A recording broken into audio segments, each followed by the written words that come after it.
American Honey es una película dramática de 2016 en la que Star, una joven de mala vida, huye con un grupo de venta ambulante en un viaje por Estados Unidos.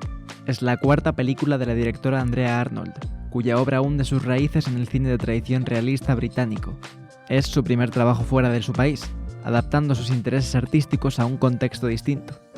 Ganó el premio del jurado de Cannes y recibió críticas positivas, en particular por su reparto y protagonistas.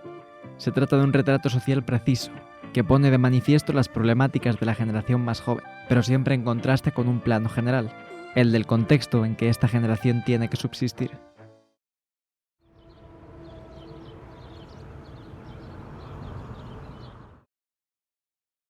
Parte 1. Contexto y personajes retratados. Este contexto social desplaza a los personajes, les quita su sensación de pertenencia y hogar, y los lleva a unirse a una Mag Crew, un grupo ambulante de venta de suscripciones que conforma un conocido fenómeno social en Estados Unidos. Los personajes que conforman este grupo son variopintos e interesantes. En particular brillan como grupo en las escenas conjuntas, en que la cámara los trata como un reparto coral y nos permite ver interacciones entre ellos. Se caracterizan por comportamientos entre infantiles y juveniles, como una manera de representar la actitud de una generación que carece de poder y, por tanto, de responsabilidad. Otro elemento que comparten como conjunto es, curiosamente, la diversidad. Son de todas partes, pero también de ninguna. Esto refuerza la noción de constante viaje como desarraigo extremo. El punto de vista que adoptamos, junto a la protagonista pero no subjetivo, nos integra en el grupo. A menudo, la limitada profundidad de campo deja a varios de los personajes desenfocados. Se hace uso de la cámara en mano con objetivos largos, y del formato 4/3 para aislarlos del resto por un momento. Además, el montaje corta entre ellos de forma constante. El resultado es un protagonismo compartido en las escenas de grupo, en las que Star apenas tiene más importancia que el resto. Significativamente, estos momentos de igualdad suele interrumpirlos Cristal, la matriarca autoritaria. Cristal es el individualismo que se impone al grupo. Es de origen humilde y consiguió medrar precisamente dejando atrás a su gente, por lo que sigue haciéndolo cada vez que lo ve necesario. Vemos un paralelismo con Star. Primero intenta huir con 2 niños, pero más tarde los abandona porque son un lastre. Además, la propia Cristal le pregunta si alguien va a echarla de menos. Le exige cortar lazos con su vida anterior para forzar aún más el desarraigo. Este poder que ejerce se fundamenta en las necesidades económicas. En eso se asemeja al padre de Star, también una figura de autoridad, dependencia y abuso. A su vez, se relaciona a ambos personajes con la bandera confederada americana, vinculando el autoritarismo y la imposición con un símbolo político de la ultraderecha conservadora. Cristal aparece codificada en ocasiones como una figura materna. El otro miembro del grupo con más peso es Jake. Es un personaje complicado, que mantiene una relación estrecha con la protagonista. Está caracterizado como una parodia de yuppie moderno, satirizando la figura del hombre de negocios a través de su actitud ridícula e infantil. Tanto es así que una de sus características es su gusto por el brillo. Está caracterizado como un gran vendedor, pero con un giro. No solo vende las suscripciones, sino que vende el modo de vida a las jóvenes. Por lo cual es interesante que sea interpretado por Shia LaBeouf, el actor más famoso del reparto, porque vende la narrativa a la audiencia, igual que su personaje vende las revistas. Si Jake es el engaño, Star es su contrapunto, la honestidad absoluta. En una de las primeras conversaciones entre ambos, Jake duda de que Star sea su nombre, y ella responde con una historia real y personal. Ella se nos presenta en una situación de miseria, en concreto buscando alimento entre los residuos del consumo junto a otros 2 niños. En este momento intenta huir por primera vez haciendo autostop, pero es ignorada. Se establecen así los vehículos como símbolos de poder y agencia. En esta escena aún no sabemos con seguridad cuál es la relación entre Star y los niños. Tampoco queda claro en un principio su relación con el hombre que abusa de ella. Estas ambigüedades responden a la intención de jugar con los prejuicios de la audiencia sobre la mujer, el abuso y la víctima.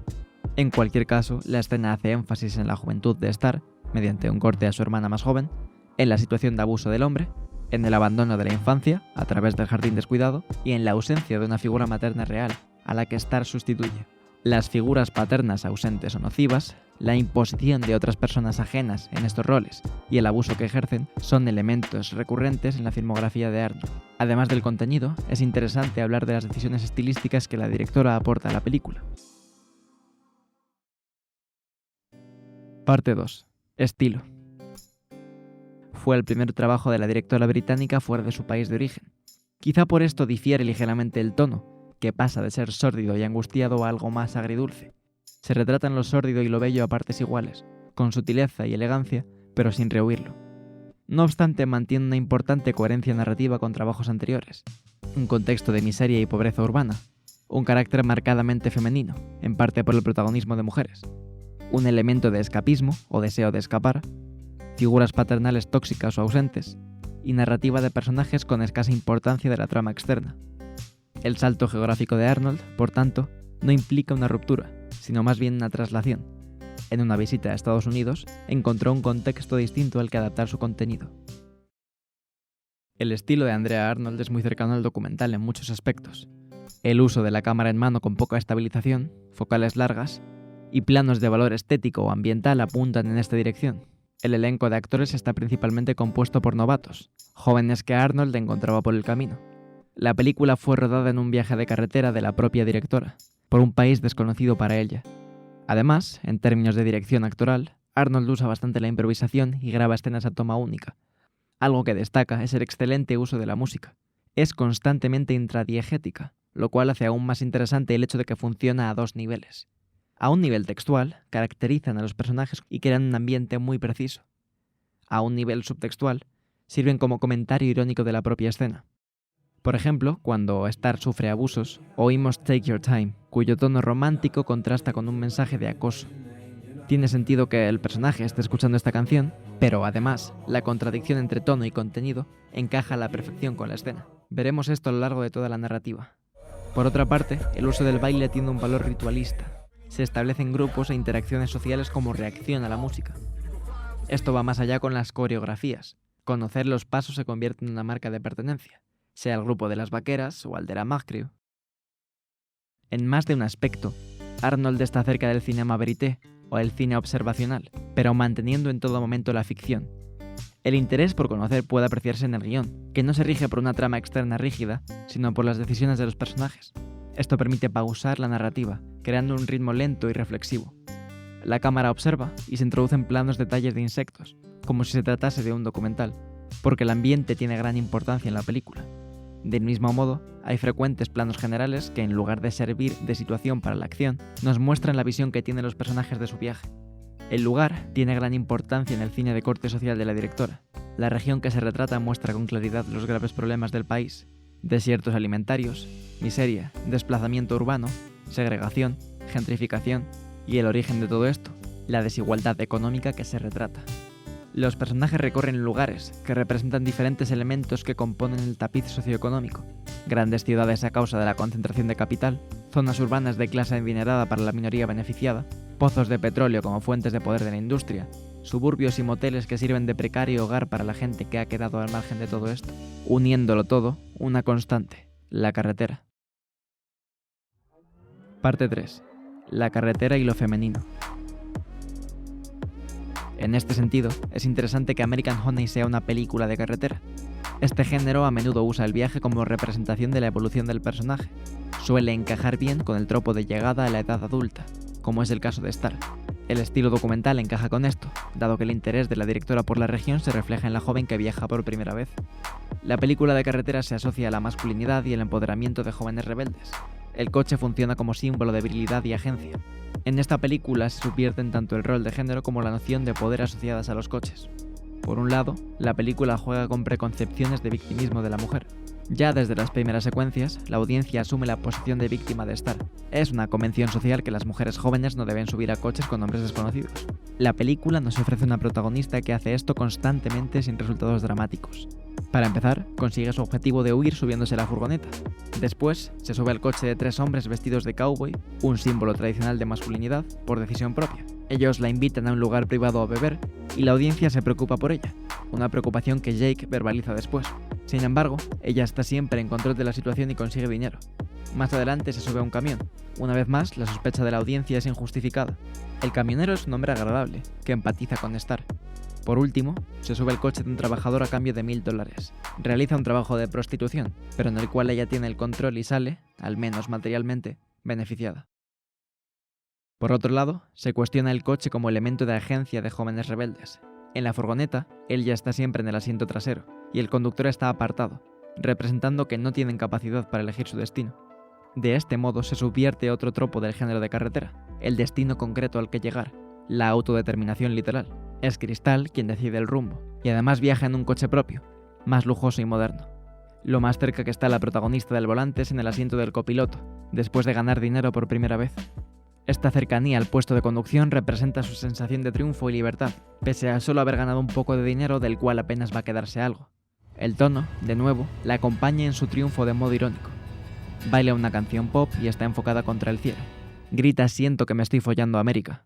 El contenido sexual está unido tanto a la feminidad como a la noción de llegada a la edad adulta. En este y varios otros trabajos de Arnold, personajes femeninos usan el sexo y la seducción como herramienta. En este sentido retórico, funciona como empoderamiento. La relación entre Star, Jake y Crystal introduce el elemento de poder en las dinámicas amorosas y sexuales. El desarrollo de la relación entre Star y Jake está marcado por el éxito económico. Él demuestra actitudes entre paternalistas y agresivas, pero sobre todo posesivas. Crystal separa al grupo para que vendan su producto usando la seducción. También tiene a Jake bajo sus órdenes y usa esto para marcar su poder.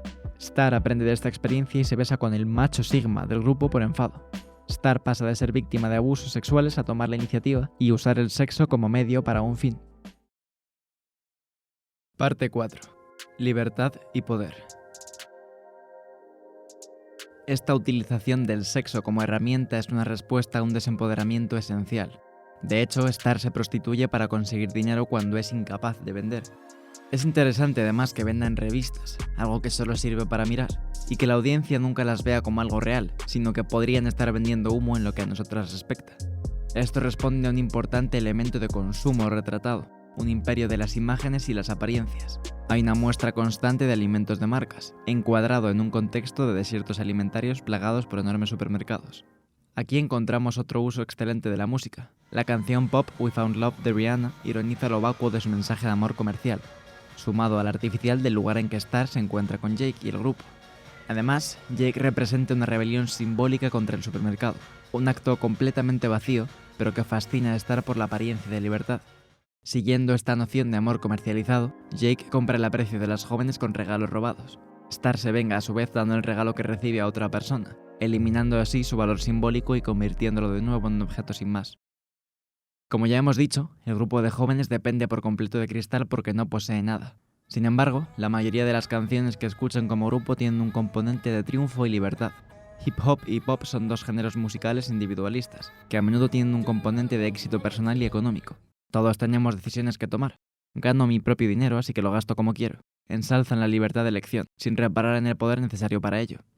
Como excepciones a esto, oímos canciones folk, de tono manido e inocente. American Honey, que se asocia a Crystal desde el principio, pero cuyo uso es profundamente irónico. No representa al personaje, sino la narrativa que el personaje tiene de sí mismo. Es una canción tan alejada de la realidad social que Star ni siquiera la conoce. Sí que conoce la segunda canción, Dream Baby Dream, de Bruce Springsteen. Esta es una excepción porque su uso no es irónico en la película. Habla de mantener la esperanza, de seguir creyendo en los sueños. Esta noción sí que le resulta familiar a Star. Se asocia a este caminero agradable que representa la versión realista del sueño americano. Un trabajo honesto, una familia feliz, una vida tranquila. Él, a su vez, le hace a Star una pregunta que cala hondo en ella. ¿Cuál es tu sueño? Parte 5. Los sueños. Se utiliza en la narrativa cultural del sueño americano como un espejismo inalcanzable. Esta idea, en teoría, significa que todo el mundo es libre de perseguir su sueño, pero la narrativa cuestiona esto relacionando la libertad con el poder. Para conseguir la libertad, los protagonistas necesitan poder, pero esto en la sociedad tardocapitalista es difícil. Tanto Star como Jake anhelan la independencia. Jake incluso tiene algo físico que representa este sueño, un montón de objetos robados, poder económico acumulado para no depender de Crystal nunca más. De este modo, el sueño abstracto se ve contaminado en la práctica por la necesidad material. Andrea Arnold demuestra así su enorme agudeza para diseccionar la sociedad. En este viaje por Estados Unidos, lo que descubre es miseria, impotencia y sueños inalcanzables. Ya hemos hablado antes de las tomas de valor ambiental que tienen un marcado carácter de observación del contexto. En varias ocasiones, estas imágenes muestran la naturaleza invadida por la industria. También se dan ocasionalmente cortes bruscos entre motivos naturales y artificiales. Vemos el elemento humano limitando la naturaleza. Esta noción la encontramos en la abundante presencia de animales, que llaman la atención en especial si consideramos su importancia en trabajos previos de la directora. Aquí se usan a menudo como símbolos de libertad natural, siendo los mejores ejemplos las aves, la tortuga y los lobos. Estos últimos adquieren mayor significado por la costumbre de Jake de aullar como uno de ellos. A este añadiremos el oso que aparece en Un sueño de estar, profundizando en la idea de animal salvaje libre. Como contraposición, abundan también animales que han sido privados de su libertad. Perros, el roedor, el gato. Quizás el mejor ejemplo de esto sea la revelación de que el camión, en el cual la protagonista establece una conexión humana positiva, carga ganado. Pero abunda otro tipo de animal, los insectos. La cámara observa a los insectos como observa a los personajes, creando un vínculo entre ambos. Conforman el caso más interesante porque no se adscriben a la libertad o a la privación de la misma, sino que alternan. Unos muestran la libertad de forma evidente, hermosos en un ámbito natural, como las luciérnagas del final. Otros están atrapados o incluso ahogados en el mundo artificial de los humanos. En este comentario sobre la libertad, nos interesa la interacción de estar con ellos. Un ejemplo importante es el gusano muerto en la botella. Le dicen que está ahogado en alcohol, y que si es capaz de tragárselo le dará suerte. Esto funciona a nivel literal, demostrando lo voluntariosa que es, pero también a nivel simbólico, porque está dispuesta a devorar a otras criaturas si eso la beneficia. Otros ejemplos son los insectos a los que libera o ayuda. Esto expresa el deseo interno del personaje de escapar. Deseo que, a priori, será imposible. Star está anclada, depende de la Mag Crew para subsistir. Esto acaba en una nota positiva, en una celebración de la unión. Han encontrado el amor en un lugar sin esperanza. Ella se sumerge en el agua y sale de nuevo, bautizada de este mundo hermoso y hostil a partes iguales. Comienza así su camino en busca de su sueño de libertad.